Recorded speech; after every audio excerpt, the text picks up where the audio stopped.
As-Siddiq radhiyallahu anhu.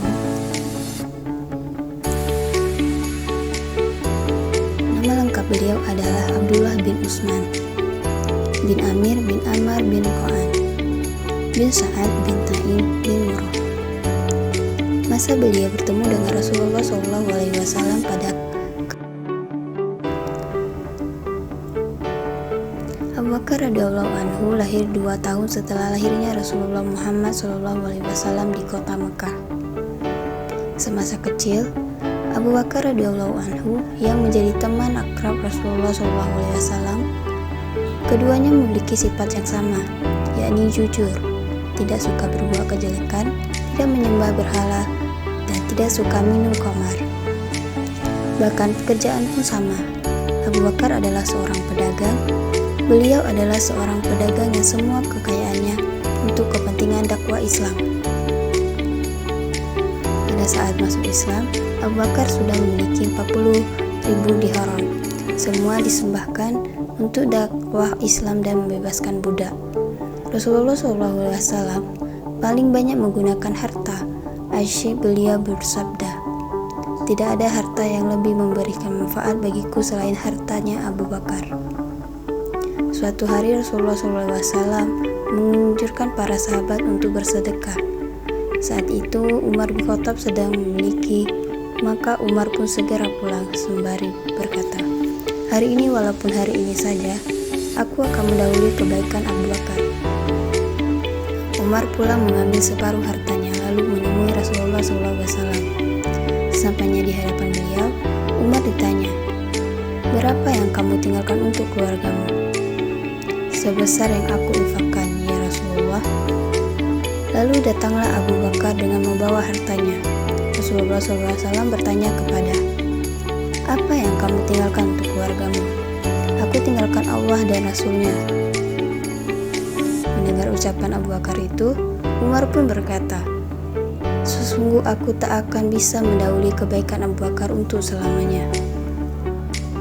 Abu Bakar As-Siddiq adalah sosok sahabat yang paling banyak berdoa. Hatinya lembut dan mengasihi, sangat pemalu dan penyayang. Beliau adalah sahabat yang sangat warak dan suluh. Dari sanalah ahli sunnah bersepakat bahwasannya Abu Bakar merupakan manusia terbaik setelah Rasulullah SAW.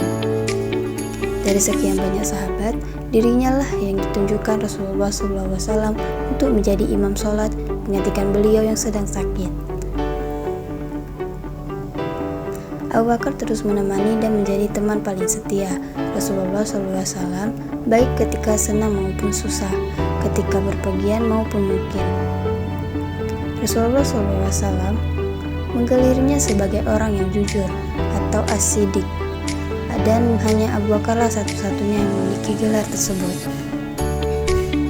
Beliau digelari asyik karena paling cepat meyakini dan membenarkan apa yang disampaikan oleh Rasulullah SAW, yakni ajaran Islam. Rasulullah SAW memberitahu manusia bahwa beliau semalam telah melaksanakan Isra, yakni perjalanan dari Masjid Haram ke Baitul Maqdis, dan Mi'raj, yakni perjalanan dari Baitul Maqdis ke Sidratul Muntaha. Manusia tidak percaya beritahu.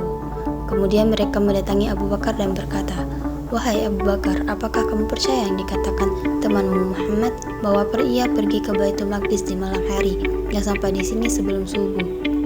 Apakah dia Muhammad yang mengatakan begitu?" "Ya, benar. Kalau Muhammad yang berkata, maka aku akan membenarkan berita dari itu, dan aku akan membenarkan dia.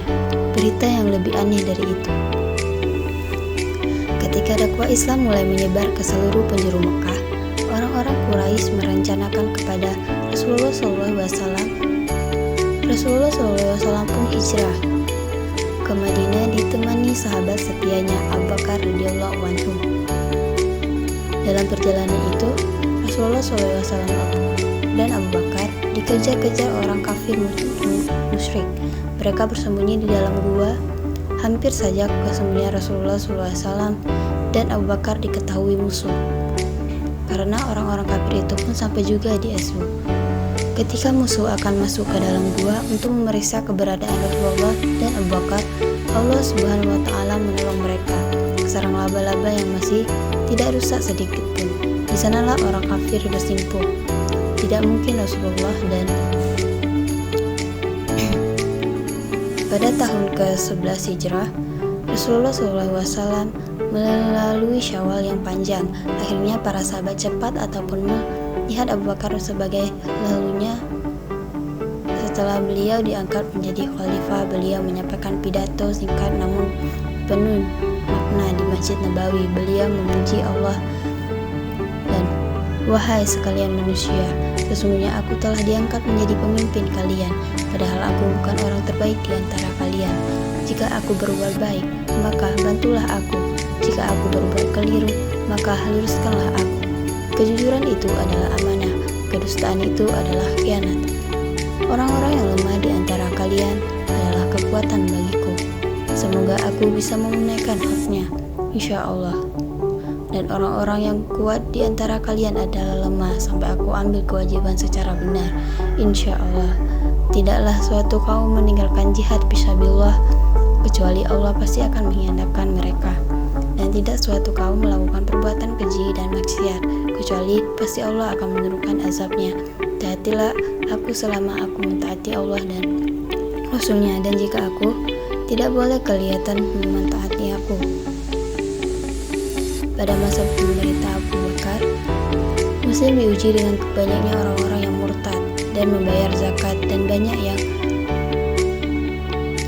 Panglima Bakar pun mengambil haknya untuk mengatasi permasalahan-permasalahan tersebut, di antaranya dengan memberkati pasukannya untuk memberikan kabilah. Dengan izin Allah, pasukan ini mendatangi kemenangan. Selain itu, pada masa pemerintahannya lah Al-Quran mulai dikumpulkan dan disatukan atas usul Umar bin Khattab radhiyallahu anhu, karena banyak sahabat khawatir hilangnya hafalan mereka. Tugas ini diserahkan kepada Zaid bin Taif radhiyallahu anhu. Abu Bakar juga berupaya menyebarkan dakwah Islam ke berbagai negeri, termasuk negeri Adia saat itu, yakni Persia dan Romawi. Beliau mengangkat Khalid bin Walid sebagai panglima tertinggi kaum muslim dalam mengembangkan si dakwah ini. Pertempuran sangat pun tidak dihindarkan, baik ketika melawan Persia. Atas pertolongan Allah Subhanahu wa taala, kaum muslim mendapatkan kemenangan dan Abu Bakar pun sukses menjalankan misi dakwah.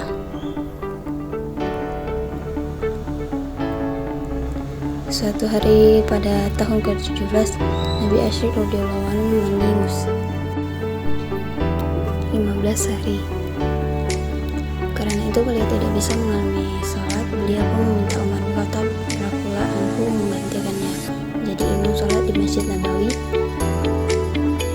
Abu Bakar radhiyallahu anhu wafat pada hari Senin sore, tanggal 22 Jumat akhir, tahun ke-13 Hijriah. Itu artinya beliau menjadi khalifah selama 2 tahun, 3 bulan 10 tahun. Abu Bakar berwasiat agar jenazahnya dimandikan oleh istrinya, Asma bin Umais, kemudian dikafani di 5 tahun, bukan di samping Rasulullah SAW. Itulah kisah inspiratif kehidupan sahabat memulai. Banyak ibrah yang dapat kita ambil dari yang satu ini. Antaranya, sejak kecil beliau sudah mengisi diri dengan sifat jujur, tidak suka menyembah berhala. Beliau adalah sosok setia dalam keadaan senang maupun susah, pribadi yang paling cepat menerima dan mengamalkan Islam, lembut hatinya, penyayang serta penyantun, ikhlas, rela mengorbankan seluruh jiwa dan hartanya di jalan Allah. Ini bukti kesempurnaan iman. Patut kita teladani dari sosok Abu Bakar As-Siddiq radhiyallahu anhu.